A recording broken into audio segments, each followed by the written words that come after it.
La matinale d'Europe 1, 6h30, 9h. Thomas Soto. Le débrief de la matinale, étant fort de ce que vous avez entendu ce matin sur Europe 1. Yannick Jadot était tout à l'heure l'invité de l'interview politique avec Fabien Amias. Et pour le candidat Europe Écologie Les Verts à la présidentielle, son adversaire François Fillon est loin d'être totalement transparent. Écoutez.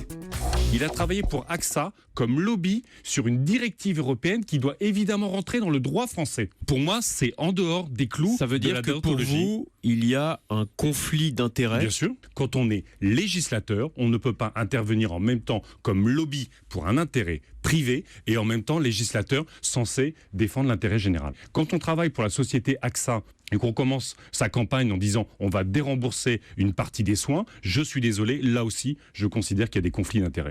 Yannick Jadot, candidat des Verts à la présidentielle ce matin sur Europe 1. Nouvelle soirée de violence à Aulnay-sous-Bois, toujours en réaction à l'interpellation musclée et violente du jeune Théo. Écoutez ce que nous racontait Frédéric Lagage, c'est le secrétaire général adjoint du syndicat Alliance Police Nationale. Il était avec nous à 7h45. Des collègues auraient été pris à partie par une bande de jeunes. Le chauffeur du véhicule de police a été extirpé rapidement parce que tout simplement des jeunes auraient lancé de l'essence dans le véhicule, un jet de cocktail Molotov et fort heureusement notre collègue n'est pas blessé. C'est le même genre de scénario en respondant que ce qu'on a connu à Viry-Châtillon. On est malheureusement toujours dans les mêmes scénarios où l'objectif est de tuer du flic quoi. Voilà donc pour ce qui se serait passé cette nuit à Aulnay-sous-Bois selon le syndicaliste policier Frédéric Lagage. Théo, lui, la victime présumée, ce qui est l'affaire qui est à l'origine de tous ces débordements, est toujours à l'hôpital.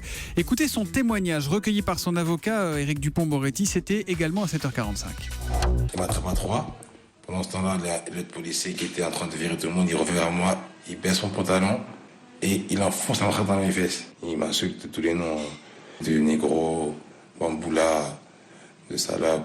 La voiture, ils m'ont mis plein de coups, des patates. C'est le coup de bâton dans les fesses qu'ils m'ont mis, ça m'a marqué à vie. C'est très très très difficile. Là, physiquement, je suis très très diminué, je n'arrive même pas à bouger. La nuit, je ne dors pas la nuit, je repense à la scène, c'est un truc invivable. Dans l'actualité également, actualité décidément lourde, ce matin, un rapport publié par Amnesty International qui dénonce des exécutions de masse et de la torture en Syrie. Le régime aurait tué des milliers d'opposants dans une prison près de Damas. Écoutez le récit de Sébastien Kreb, c'était à 7h34. L'ONG parle d'abattoirs humains orchestrés par le régime syrien avec de façon régulière, au moins une fois par semaine entre 2011 et 2015, des exécutions collectives. On sortait jusqu'à 50 personnes de leur cellule en même temps pour leur faire passer un procès arbitraire. Ils étaient ensuite battus puis pendus en pleine nuit dans le secret total. Tous les yeux bandés ignoraient jusqu'au bout quand ou comment ils mourraient. Voilà, 13 000 personnes tuées ainsi en 5 ans dans cette prison selon Amnesty International qui s'est basée sur des entretiens réalisés avec 84 témoins, des gardiens, des détenus, des juges. La plupart des victimes étaient des civils considérés comme des opposants au gouvernement de Bachar el-Assad. Et puis hier soir, Emmanuel Macron s'est invité à un meeting de ses soutiens. Ça se passait dans la salle de Bobino à Paris. Il a décidé de prendre le micro pour couper court aux rumeurs sur sa vie privée. Il l'a fait avec humour. Écoutez, William Galibert était dans la salle. Si dans les dîners en ville, si dans les boucles de mail, on vous dit que j'ai une double vie avec Mathieu Gallet ou qui que ce soit, c'est mon hologramme qui soudain a échappé.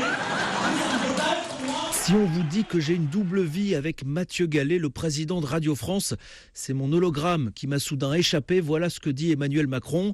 Il y a 3 mois déjà, lors d'une interview, il avait lui-même abordé le sujet. Je vous cite ces mots alors.